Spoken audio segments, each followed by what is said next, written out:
নমস্কার বন্ধুরা, good evening. তোমরা সবাই কেমন আছো? আশা করি ভালো আছো, আমিও ভালো আছি। আর আজকের আমি আমার ব্লগটা এখান থেকে স্টার্ট করছি। তোমরা ভিডিওটা প্রথম থেকে শেষ অবধি দেখতে থাকো, তোমাদের ভালো লাগবে। এখন আমি সন্ধে দিয়ে চলে এসেছি, আর আমার হাজব্যান্ড এই শুয়ে আছে। ওর তো শুয়ে থেকে থেকে মোবাইল দেখা ছাড়া কোনো কাজই নেই, কিছু করার নেই। তারপরে এই যে আমি রান্না করতে চলে এসেছি। আর দেখো, আমি আজকে বেগুন ভাজবো আর আলু ভাজবো রুটি দিয়ে খাওয়ার জন্য। বাইরে প্রচুর হারে বৃষ্টি হচ্ছে। তো এই যে আমি বেগুন ভাজা হয়ে গেছে আমার প্রায়, আর আলু ভাজাও বসিয়ে দিয়েছিলাম। আলুটাকে একটু শুকনো লঙ্কা আর একটু জিরে দিয়ে ভেজেছিলাম।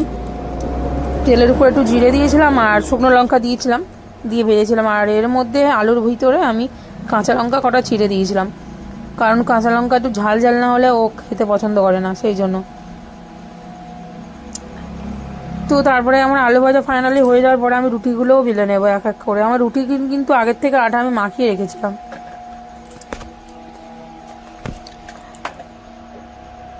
রাতে তো রুটি খাই আমরা,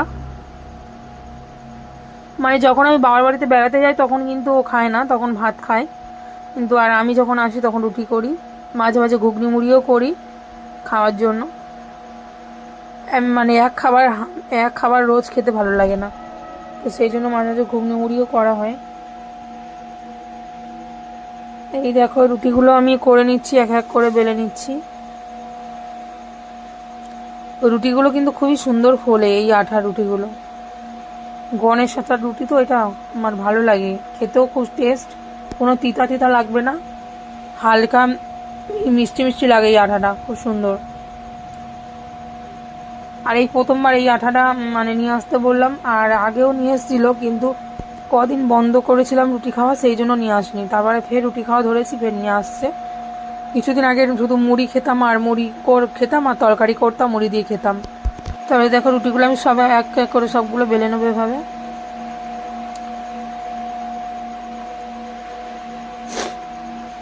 মেয়েদের জীবনটা কেমন একটা না, শ্বশুরবাড়ি গেলে মেয়েদের জীবন মানে অন্যরকম। মানে শ্বশুরবাড়ি গেলে কাজ করতে হবে, না করলে বউটা ভালো না, মেয়েটা ভালো না, এরকম। যে যেমন বোঝে, যার যেমন মাইন্ড। তারপর আমার রুটিগুলো হয়ে গেছে, আর হয়ে যাওয়ার পরে আমি এদিকে চলে আসলাম গ্যাস মুছতে। আমি কিন্তু রোজই করি এটা, গ্যাস মুছে পরিষ্কার করে রেখে দিই, যেটা আমার রোজের কাজ। কারণ আমার গ্যাস না মুছে রাখলে আমার ভালো লাগে না, কারণ গ্যাস মুছতেই হয়। আর সকালবেলা আমি রেখে দিই না সকালবেলা, এই কারণে যে আমি রাত্রেবেলা করে রাখলে আমার কাজটা একটু আগিয়ে যায়, আর আমি সকালবেলা উঠে অন্য কাজ করতে পারি। সেই জন্য সব কিছু পরিষ্কার করে রেখে দিই, বাসনও ধুয়ে রেখে দিই খাওয়ার পরে। আর আজকে খাওয়ার আগেই কিন্তু বাসনটা ধুয়ে নেব, কারণ অনেকগুলো বাসন পড়েছিল। আর সন্ধেবেলা আমার বরের জন্য আর আমার জন্য, দুজনের জন্য একটু মানে গুজিয়া বানিয়েছিলাম। আর গুজিয়াটা খেতে খুবই পছন্দ হয়, মানে খেতে ভালো লাগে। তোমরা যদি গুজিয়া রেসিপি দেখতে চাও আমাকে কমেন্ট করে জানাবে, আমি দেখানোর চেষ্টা করব। গুজিয়াটা খুবই ভালো লাগে খেতে। আর কীভাবে বানাতে হয়, কী কী গুজিয়াটা কী কী মানে জিনিস দিয়ে বানাতে হয় তোমাদেরকে সেটা শেয়ার করব। আর আমি চলে আসলাম ফাইনালি আমার বাসন ধুতে। আর এই দেখো বন্ধুরা, বাসনও ধুয়ে নিয়েছি আমি। রোজ এটা কিন্তু করি আমি, বাসন ধুয়ে। মেয়েদের জীবনটা একটা কেমন, রোজ কাজ করতে হবে, শ্বশুরবাড়িতে কাজ না করলে কত কথা, কত কিছু শুনতে হয়, তাই না? বিয়ে করলেও জ্বালা, না করলেও জ্বালা, দুটোই সমান। বিয়ে না করলে বলবে এই মেয়েটার এখনো বিয়ে হচ্ছে না কেন, বিয়ে হবে না নাকি, অনেক কিছু কথা ওঠে। আর কেন বিয়ে করছে না মেয়েটা, নিশ্চয়ই কিছু ফল্ট আছে, এরকম। আর বিয়ে করলে কাজ কাজ না করলে বলবে কেন করছে না কাজ, মেয়েটার সংসার করার ইচ্ছা নেই, অনেক রকম কথা।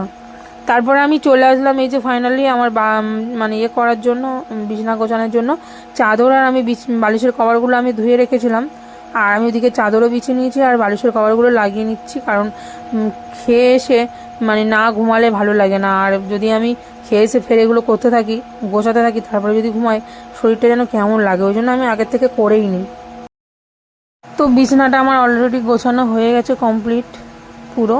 এখন বালিশের কভারগুলো লাগিয়ে আর ওদিকে দিয়ে দেবো।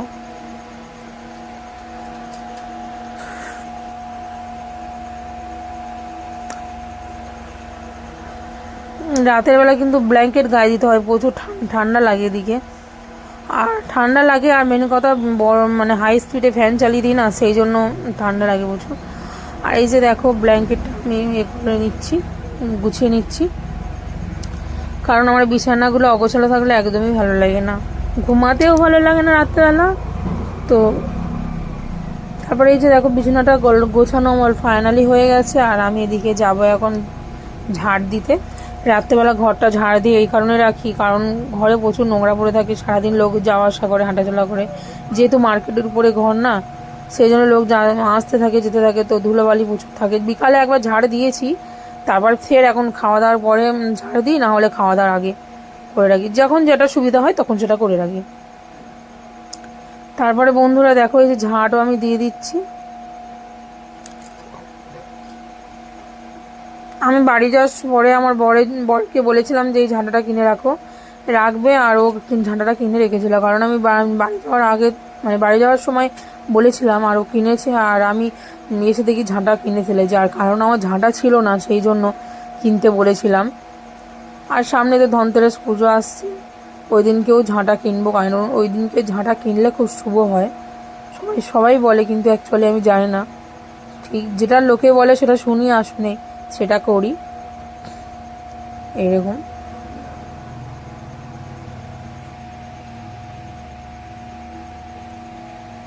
আর এই যে আমার ঝাঁট দেওয়া, রান্নাঘরটা ঝাঁট দিলাম, যেখানে আমি রান্না করি সেই জায়গাটাও ঝাঁট দিয়ে নিলাম।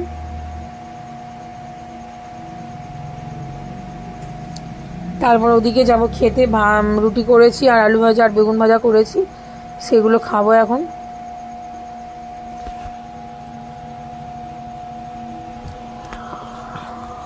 আর আমার বর অলরেডি খেতে বসে গেছে, আর ও আমাকে বলছে, আমি বলছি সরে যাচ্ছ কেন, ভিডিও করছি বলে লজ্জা লাগছে, বলছে না এরকম ব্যাপার না, তুমি বসতে পারবে না, সেই জন্য দিকে সরে আসলাম। আমি বলছি বাবা তুমি আমার কষ্ট বোঝো, তো কিছু করার নেই, মানে করতে হবে। আর এই যে আমার বড় রুটি খাচ্ছে।